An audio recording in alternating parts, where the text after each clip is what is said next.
Howdy everyone, it's me once again, the one and only Killer Rodan. And today I'm gonna be doing another episode of Lost Cinema. So yeah, movies that were supposed to be made, but for whatever reason they weren't. Of course, it's pretty obvious like it did before, maybe different versions of movies that were actually released, but the original versions weren't and whatnot. Yeah, it can be a bit of a clusterfuck when you think about it. But yeah, like I said before, folks, uh, making a good movie or even a great movie is in itself a challenge. Hell, even making a mediocre movie can be pretty difficult for a lot of people. But when you think about it, and even uh, directors with the best intentions even had admitted even making bad movies with the best of their intent can be pretty challenging. But point being is that getting into the film industry is in itself hard, and that in itself doesn't necessarily mean it's granted you can have your vision onto the screen.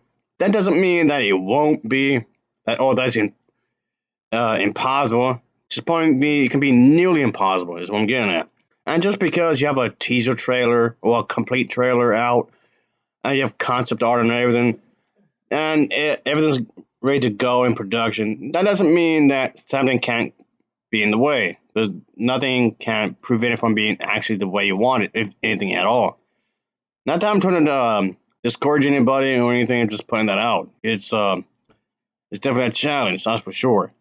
So the thing is that let's get straight to the point because I don't want to drag on too long here. Is that after the release of Godzilla vs. Space Godzilla, the company of Toho had kind of the same thing in mind. And they were going to team up with the company of TriStar, I guess you can say, because there was some sort of production deal or whatever.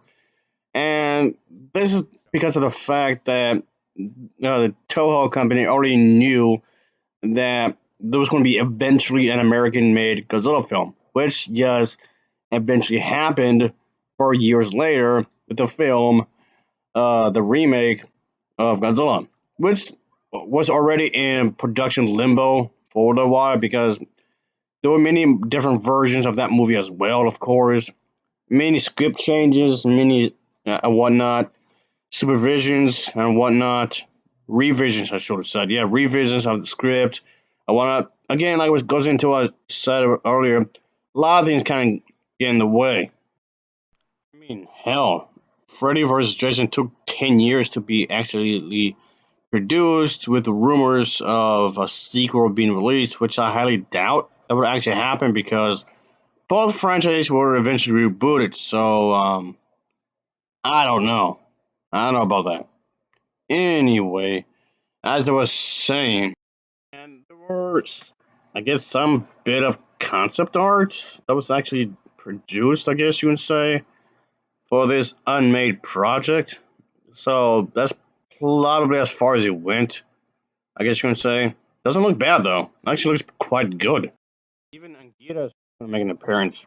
Well, more like a mutated version of the character anyway, which will appear in the film at some point. So yeah, that's definitely something to think about. Yeah, it was gonna be titled Godzilla versus Godzilla. Yeah, no kidding. That was gonna be a title, and it's gonna take place in the continuity of the Godzilla Heisei series, which I mentioned before multiple times. It's my favorite time period of Godzilla films, and it's gonna ignore everything except the first Godzilla film. And pretty much what's going on here is that the idea for the story was basically this was basically a replacement project because it was another project they had in mind and they quickly abandoned it, and it was going to be this one right here was going to be basically more or less the same idea with some tweaks, but that's about it. But in this one, you can have like a more modern day Godzilla finding off like the spirit of the original one, like they would clash or something, some sort of big, grand, epic battle of some sorts. What's going on here is that in later drafts, this was basically is a series of concepts story concepts for the seventh and final Heishi's Godzilla film. And this was definitely one of the better known unrealized proposals in the series. They pretty much have that like the restless spirit I was saying earlier, folks. So, and of course, they want to do a little something, of course. But yeah, and of course, this never got to been made. But yeah, that's what's going on. A lot of stuff going, a lot of behind the scenes stuff was going on with this project, like many of the others I've mentioned, of course. Toho wanted to go back to the roots of the original film, even though they kind of did that with this one, which yes, actually like a sequel to the first one. And they actually did this again later with this movie and trying to connect itself to the again the original one. And of course they already did that already because with this one they trying to bring it back to this one. Even though the final wars made a mention of the original film, and then the '98 one tries to be a remake of the original. Yeah, what the hell?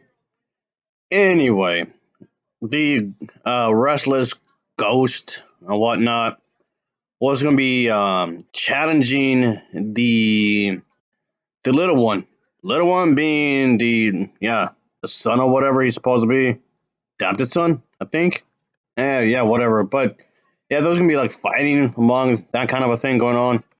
I mentioned earlier, folks, like with the Ingress and all that.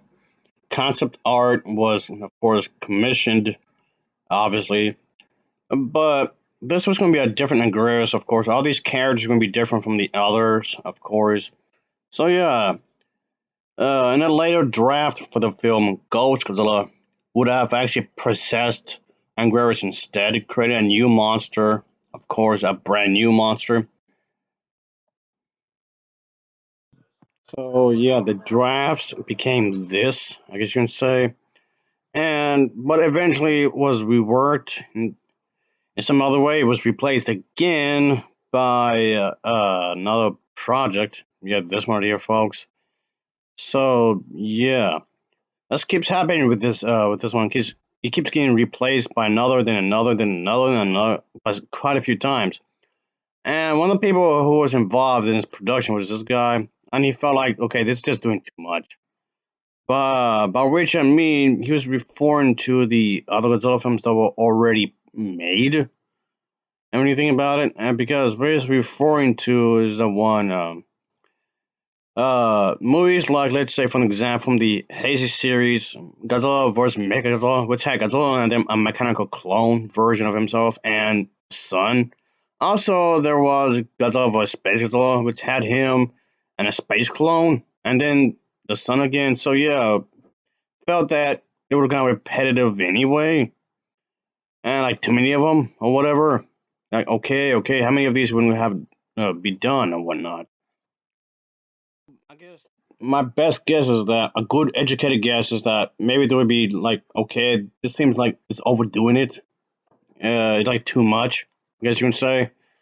But anyway, again, this project right here was soon, you guessed it, replaced by an actual film that was actually made.